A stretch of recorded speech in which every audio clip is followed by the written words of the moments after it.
Olá, seja bem-vindo a mais um Bibliotalk, mais uma lição da Escola Sabatina que podemos ler, estudar e estamos aqui hoje para aprofundar aquilo que nós viemos a aprender ao longo desta semana. Este tópico dos Efésios, mais um passo que nós andamos, neste momento estamos no capítulo 3. Estudámos o capítulo, vimos o que Paulo tinha a dizer aos gentios, vimos onde estava Paulo quando Paulo escreveu, mas antes de entrarmos no tópico a fundo, quero apresentar-vos a pessoa que hoje tenho comigo, ao meu lado. Foi alguém que provavelmente ao longo do dia de hoje já deve ter experimentado todas as sensações emocionais possíveis, desde a tristeza, à apreensão, à alegria, e neste momento está aqui ao meu lado, é a Ana Tavira. Ana, se quiseres recomeçar de novo diz, mas eu sei que tu estás contente por estarmos aqui, por podermos resumir esta palavra, a palavra de Deus, e podermos entrar tão a fundo neste tema que é o mistério do Evangelho. É assim o título da lição desta semana, o mistério do Evangelho. Mistério esse que vamos ver agora nesta conversa qual era, mas que sabemos que acaba em louvor, não é?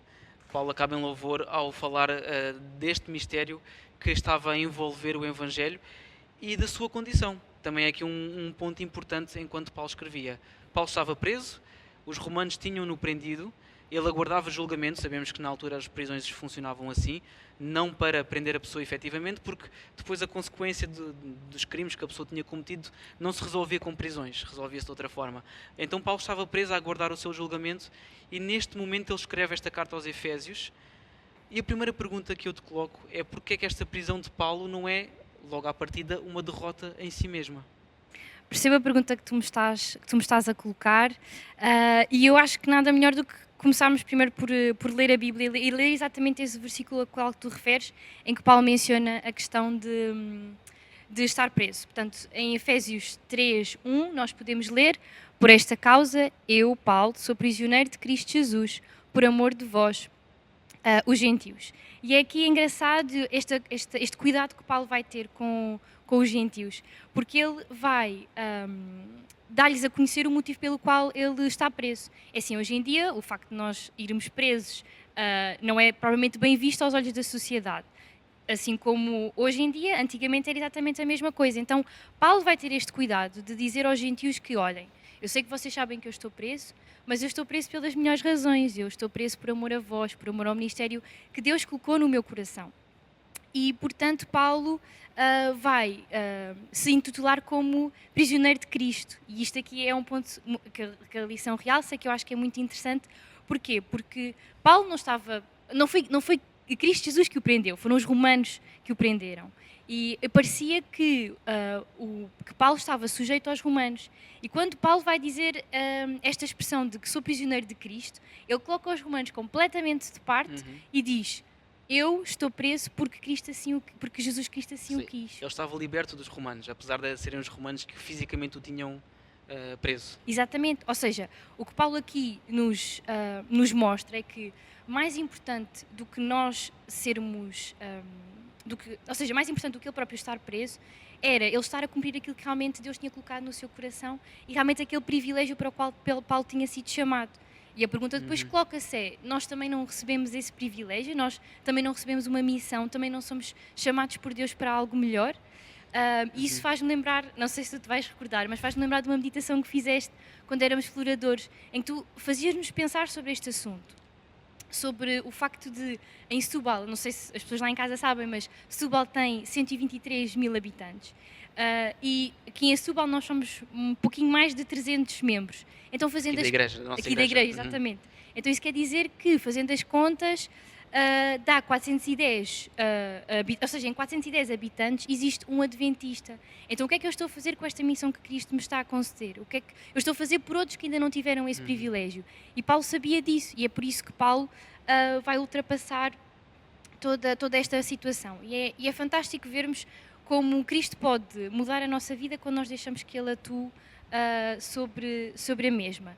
E o que temos que ter muitas vezes a consciência é que apesar de nós termos muitas coisas ou seja, apesar de podermos ter bênçãos e Deus poder estar connosco, vão vir dificuldades, vão vir provações. Paulo passou por elas, Jesus aqui quando esteve nesta terra também passou por essas provações, e é por isso que ele afirma que no mundo nós teríamos aflições, mas devíamos ter bom ânimo porque ele venceu o mundo. Portanto é isso, Jesus não nos livra das dificuldades, não livrou Paulo, mas dá-nos força e confiança para os ultrapassarmos. Eu queria, antes só de terminar, só queria dizer mais uma coisa, que é, há dois fatores que eu acho importantes para este crescimento da confiança em Deus. Especialmente na minha vida particular, aquilo que sinto, que é o relacionamento com Ele, ou seja, é impossível eu confiar a alguém sendo as circunstâncias boas ou más, se eu não tenho um relacionamento com Ele. E como é que eu posso ter um relacionamento com Ele? Através do estudo da palavra e da oração. E uma coisa que eu também acho muito importante é a questão do passado. Ou seja, quando eu olho para trás na minha história e eu vejo a mão de Deus na minha vida, faz-me lembrar aquele versículo, aquela frase de Ellen White que diz o seguinte, e eu posso ler: nada temos a temer quanto ao futuro, a não ser que nós nos esqueçamos como Deus nos tem guiado no passado. E é por isso que eu acho tão importante nós podermos olhar para trás e nós vermos a impressão digital nas nossas vidas, ou seja, olha, ali está Deus, olha como Ele me guiou até aqui. E era essa a certeza que Paulo também tinha, e esse pensamento acho que ajuda a nossa mente a andar um passo para trás e a perceber, a não estar tão preocupado com o futuro, mas encontrar regozijo no passado e confiança para dizermos como Samuel, de que até aqui me ajudou o Senhor e então Ele vai-me continuar a ajudar. Eu acho que essa era a certeza de Paulo e acho que é essa a mensagem que Paulo quer passar aos gentios quando fala do facto de estar preso. Ou seja, há aqui várias coisas que Paulo, nas entrelinhas, como tu disseste muito bem, está a tentar dizer-nos, que é, em primeiro lugar, ele está preso porque foi digno da sua vocação. Aliás, a própria lição convida-nos a ler Efésios 4.1, e em Efésios 4.1 ele volta a repetir o mesmo início que teve em Efésios 3.1. Ele diz: como prisioneiro do Senhor, rogo-vos que andeis como é digno da vocação com que fostes chamados. Ou seja, ele volta a dizer que está preso, ele volta a focar aquele ponto, até podia ser um ponto crítico ou sensível no facto de ele estar preso e estar a escrever uma carta.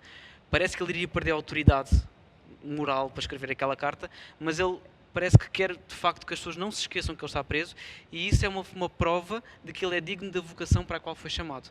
Ou seja, é suposto ele estar preso. E não só é suposto ele estar preso, como o facto de estar preso ainda confere mais autoridade ao que ele está a dizer. Ou seja, se ele tivesse liberto e tivesse escrito aquilo, não era tão impactante, não era tão revelador da mensagem que ele está a mostrar. O facto de ele estar preso, não estar de acordo com as regras da sociedade, faz com que ele esteja de acordo com as regras divinas. Por isso é que ele não diz: para a sociedade eu não estou preso, eles não conseguem prender. Deus sim, esse foi o que voluntariamente me prendeu, e é por amor de vocês que eu estou aqui preso. E há uma segunda coisa que Paulo também está a querer dizer, é que se acontecer o mesmo convosco, serem presos, serem perseguidos, é normal. Está a acontecer comigo, há de acontecer convosco, porque a nossa vocação não é de estar libertos nesta sociedade, é estarmos libertos e a trabalhar para Cristo. Mas tu falavas aqui numa questão muito importante, a questão das situações difíceis, das circunstâncias probantes, como a lição fala. Eu, ao estudar esta lição durante a semana, também me veio à mente um outro pensamento, que é: todas as dificuldades pelas quais nós passamos, e de vários campos, várias áreas da nossa vida, várias vão sendo colocadas, todas elas, à medida que o tempo vai passando, vão ganhando significado. Isto se nós crermos em Deus e não acharmos que somos vítimas de um acaso, simplesmente, e que aquilo que acontece na nossa vida é puro acaso. Quando nós colocamos Deus na equação, nós percebemos que uma dificuldade somada a tempo, algumas mais, algumas menos, acaba por ganhar significado. Isto faz com que nós possamos ter a confiança que todas as situações difíceis vão eventualmente ter significado. Mesmo que seja quando Cristo voltar, todas elas vão ter o seu significado. E isto faz-nos, e embora seja muito difícil pensar nisto, obviamente, e falo por mim mesmo também, mas quando uma situação difícil nova aparece, Deus tem uma nova lição que me está a querer começar a ensinar. Claro que Deus não ensina só com as situações difíceis, Ele não é essa pessoa, é esse ser negativo que nós possamos eventualmente imaginar. Mas as situações difíceis também são trabalhadas e são colocadas por Deus para que depois Ele possa, com a bênção que também nos dá, ensinar-nos lições valiosas para a nossa vida. E é isto que Paulo está a tentar dizer. Eu encontrei a minha paz, encontrei o meu conforto, não olhando para as dificuldades, mas trabalhando para vocês. Por isso é que por vocês eu estou preso.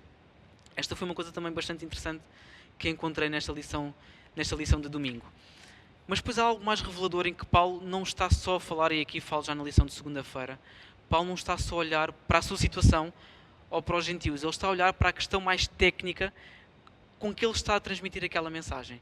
Ele está a transmitir aquela mensagem e tem alguns pontos-chave que a lição de segunda-feira foca muito bem. Mas antes de entrarmos lá, gostava de focar o seguinte. Vamos colocar-nos no papel de um judeu. Estamos no primeiro século da nossa era.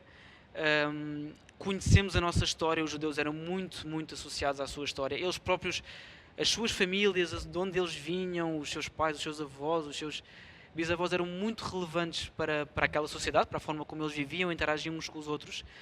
E de repente alguém que não teve nada a ver com aquela linhagem, nada a ver com aquele povo, não sofreu o que aquele povo teve que sofrer, de repente a mensagem também era para eles. E não só, eles tinham que passar a mensagem a quem nunca teve que passar por aquelas dificuldades, por aquela história, por aqueles privilégios e aquelas dificuldades pelas quais aquele povo teve que passar.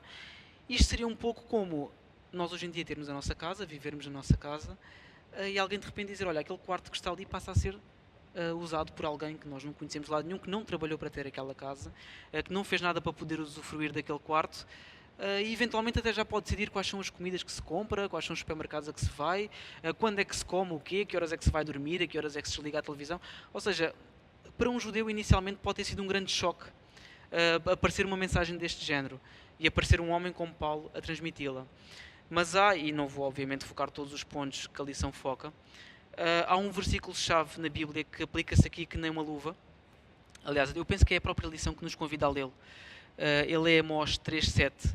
Amós 3.7 é um versículo que nós conhecemos, às vezes não tão a fundo, nem um significado tão vasto quanto ele tem. Mas Amós 3.7, vou tentar procurar aqui na minha Bíblia, muito rapidamente, embora Amós seja daqueles livros que às vezes nos prega às partidas, mas Amós 3.7 diz-nos o seguinte, já tenho aqui.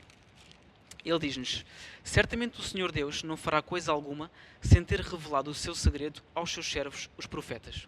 Ou seja, Deus estava a enviar uma nova verdade presente para o seu povo. O seu povo deixava de ser só restrito aos judeus, passava a ser um âmbito mundial, um âmbito global.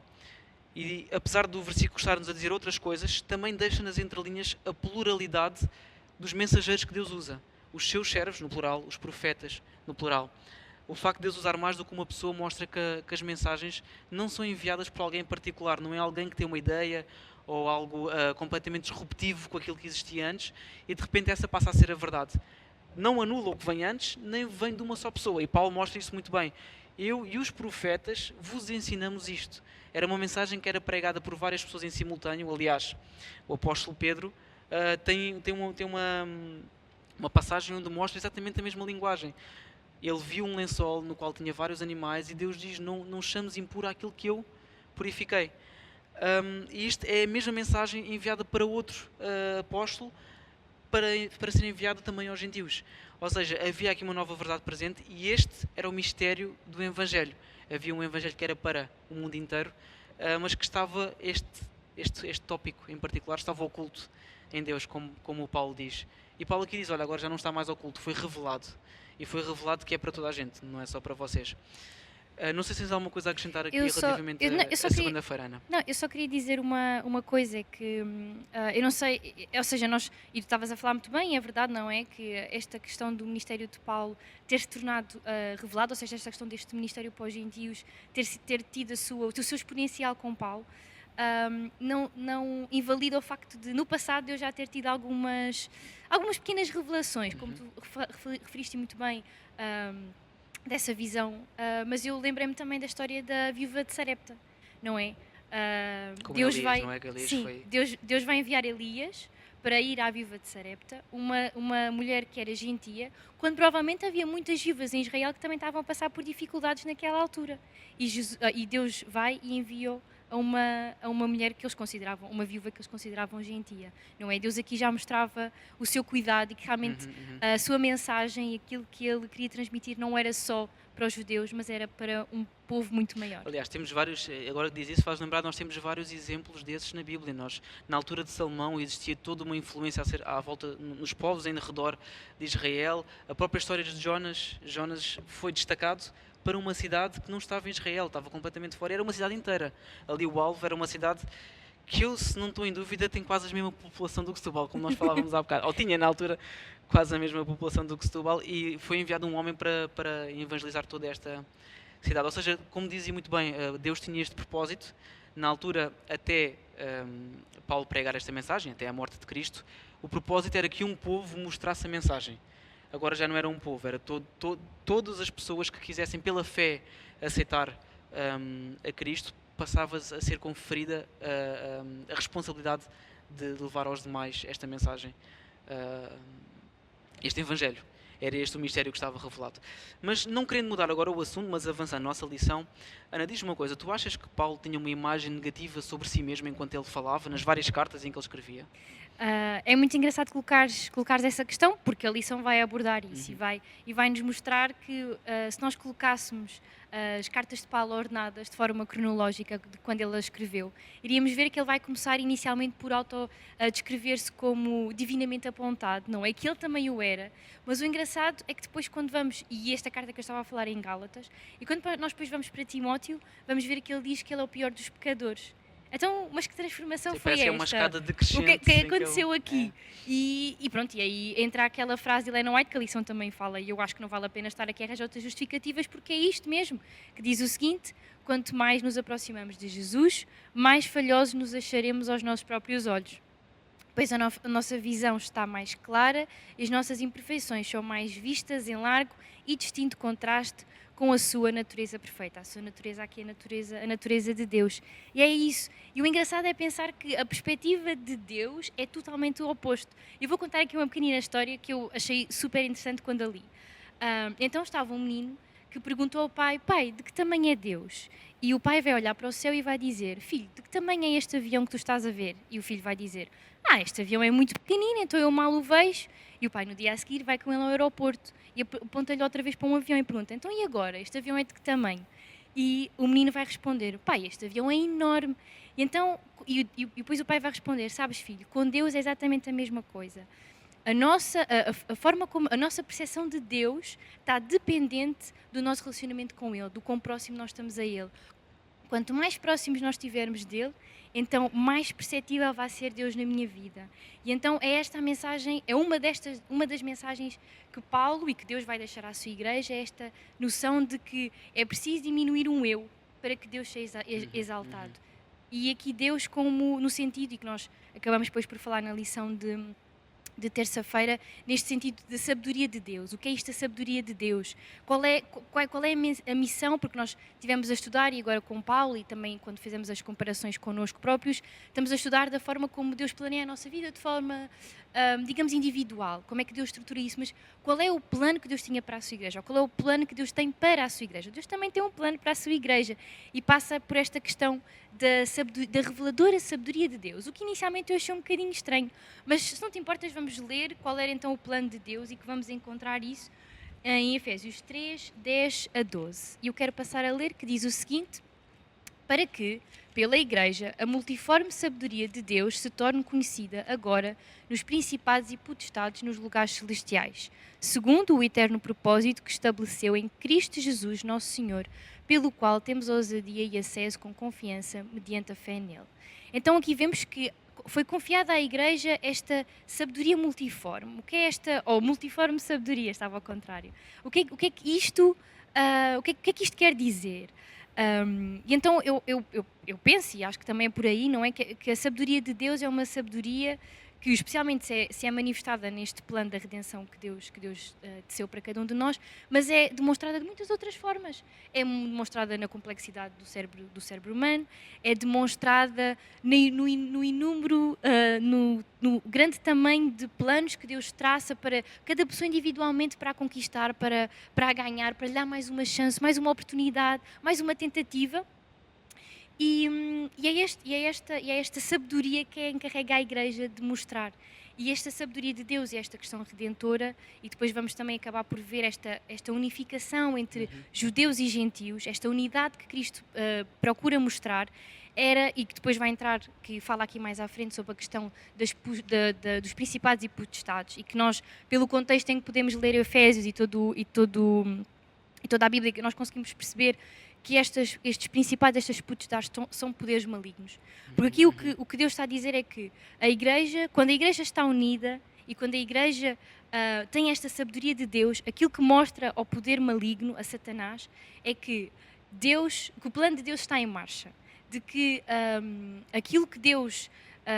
o plano de Deus está em marcha e nós vemos que o que é este plano de Deus? É congregar todas as coisas em Cristo. Cristo é o centro e deve ser o centro. E quando a igreja procura e promove isso, esta unidade que deve haver, e nós aqui podíamos fazer um bocadinho a comparação, quando falamos em gentios, ter uma unidade também com os de fora, não só com os de dentro. Procurar, claro que não pondo em causa os nossos princípios, não é isso que eu estou a dizer, mas procurar não excluí-los.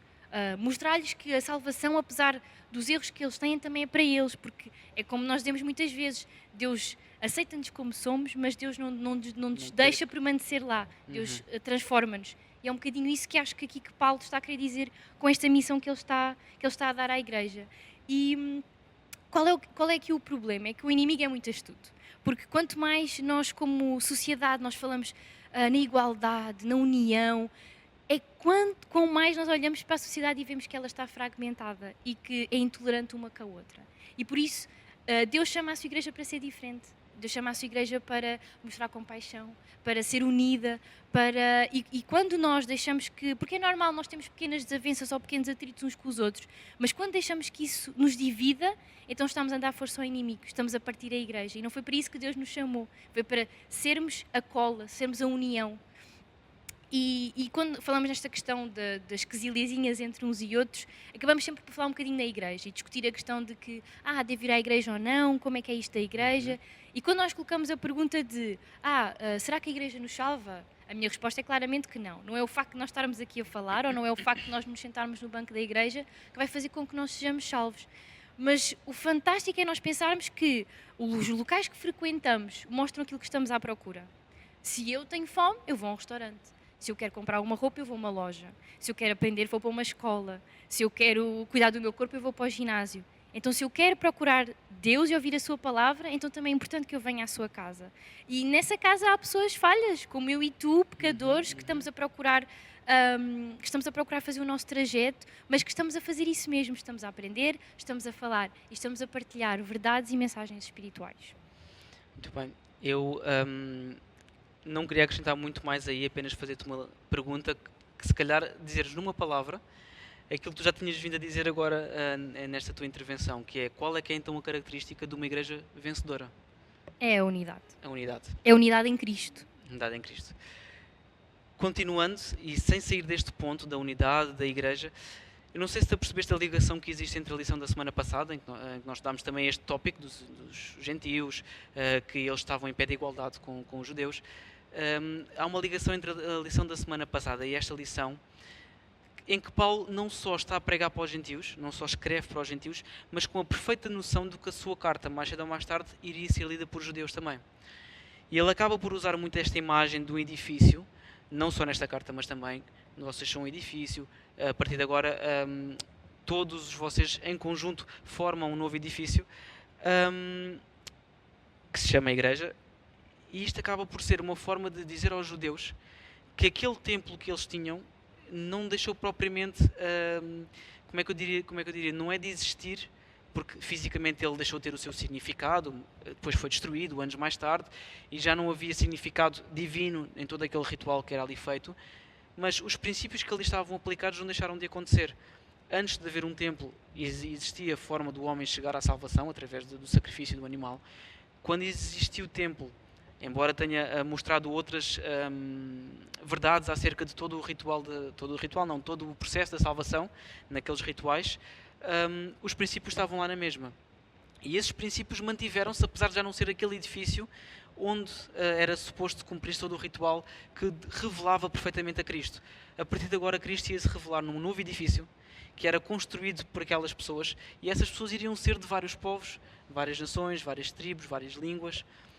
Hum, e ao pegar neste edifício, a lição mostra, e muito bem, que Paulo, quando estava a falar neste ponto, disse que isto tudo é para que vocês possam vir a compreender qual é a sabedoria de Deus. Ele usa uma expressão interessante que a lição diz, que é para compreenderem o comprimento, a largura, a altura e a profundidade da sabedoria de Deus. É suposto passar-se por esta simbiose entre vários povos, em que este novo edifício é a forma agora como é possível compreender ainda mais, se já foi possível os deuses compreenderem mais do que quem existia antes, por todo aquele ritual do templo, todos os objetos, todos os passos, os dias, as festas, agora ia ser possível compreender ainda mais a sabedoria de Deus, em maior comprimento, em maior largura, altura e profundidade a este tópico.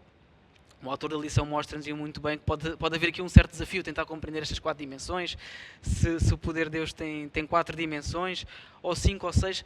Eu, honestamente e pessoalmente falando, não sei se será esta a intenção de Paulo.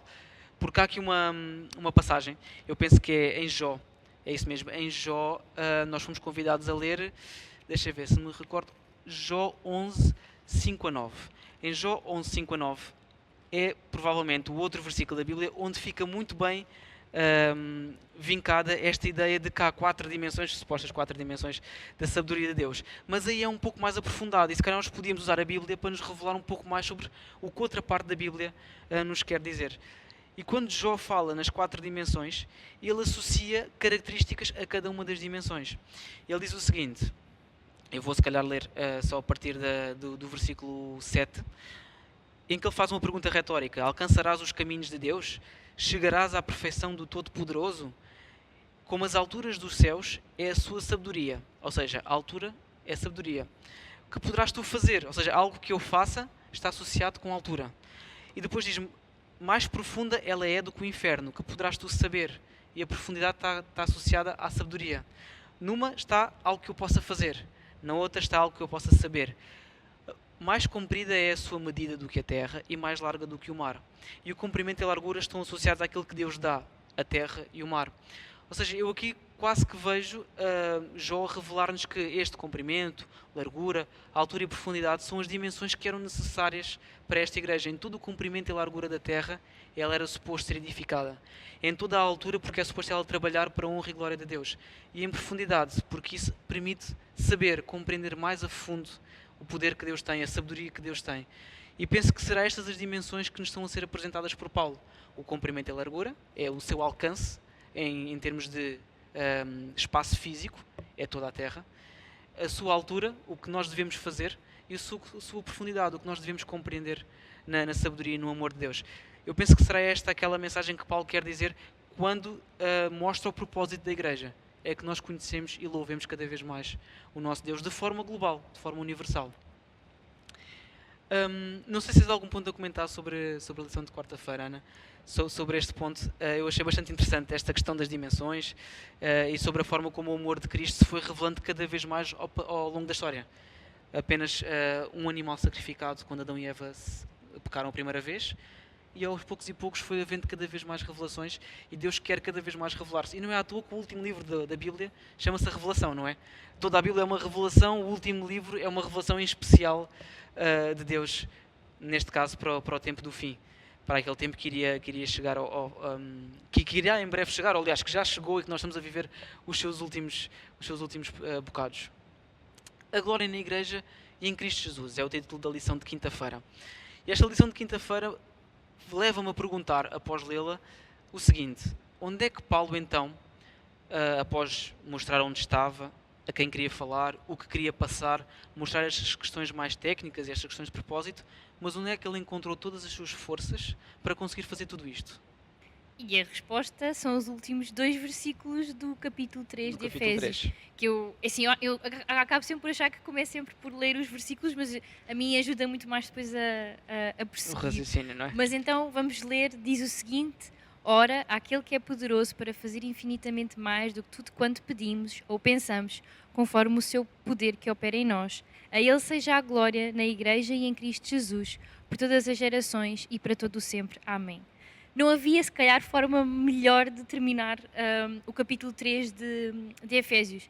Paulo termina o capítulo 3 de Efésios mostrando-nos que Deus é um Deus todo-poderoso, que pode fazer qualquer coisa e que esse mesmo poder que pode fazer qualquer coisa, que criou o universo, que traçou um plano para nós, é o mesmo poder que nós podemos usar e que é usado para nos transformar o nosso coração. E muitas vezes quando nós falamos, Deus é o primeiro da minha vida, Deus é soberano, mas eu pergunto para mim, isto é uma pergunta para mim, será que eu tenho a certeza absoluta daquilo que estou a dizer? Porque dizer que Deus é soberano e dizer que Deus é soberano na minha vida significa que o controle está completamente nas mãos dele. Eu não tenho controle nenhum sobre a minha vida. E será que eu faço isso? Será que eu realmente entrego, digamos, o comando nas mãos de Deus para controlar a minha vida? E quando nós olhamos para Paulo e dizemos, como eu gostava de ser como Paulo, e nós realmente temos a certeza disso, temos a certeza que queremos, que aguentamos passar por aquilo que Paulo passou, porque nós não podemos ser como Paulo e não passar pelo processo. E Paulo esteve preso, Paulo sofreu, assim como Jesus também o passou. E o problema que eu acho é que eu vivo numa geração que, desculpa dizer, mas somos uma geração muito sensível.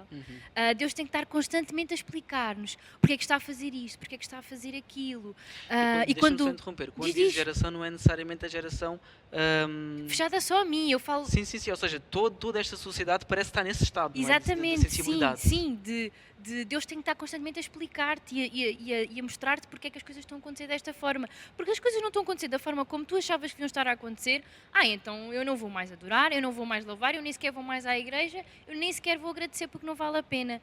E nós às vezes esquecemos do nosso lugar, porque assim, Deus é nosso amigo, é verdade, eu não estou a dizer que não, mas Deus é soberano, Deus é o Senhor, é o Criador de todas as coisas, Ele tem o poder para fazer tudo, Ele não nos deve explicações. Eu, quando decido ser sua serva, quando decido servir a Deus, eu estou a colocar-me sob a direção dEle. Então, se Ele diz que é para a esquerda que eu devo ir, se Ele diz que é para a direita que eu devo ir.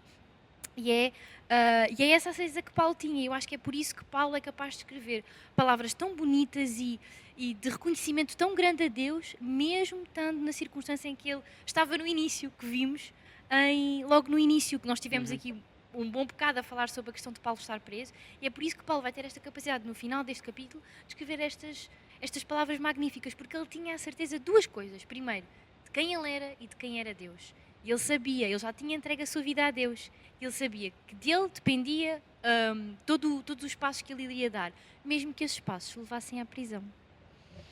Muito bem. Sabes que uma vez perguntaram a um dos grandes cientistas do Renascimento como é que ele conseguia ver as coisas que os outros não viam, como é que ele conseguia chegar mais longe face aos que estavam à sua volta. E ele disse, eu consegui ver mais longe porque me sentei aos ombros de gigantes. Ou seja, alguém que reconheceu que todo o seu legado que estava para trás era valioso na forma como ele olhava para a frente. E aqui Paulo coloca, como dizia muito bem, a sua confiança naquilo que está por vir, baseado naquilo que já aconteceu na sua vida, na confiança que ele pode ter em Deus e na confiança que ele pode ter naquilo que Deus fez por ele ao longo da sua vida.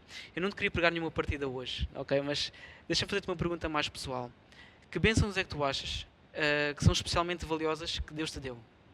Deixa-me reformular a pergunta, se calhar troquei um bocadinho, mas... Não, eu percebi o que quiseste dizer. Eu vou ser muito honesta, eu acho que provavelmente das bênçãos que eu sinto que Deus me deu e que às vezes quando eu paro para pensar, apesar de eu às vezes poder ser muito crítica, mas às vezes quando eu paro para pensar, realmente Deus me deu essa bênção, é realmente a família que tenho. Ou seja, eu sinto que...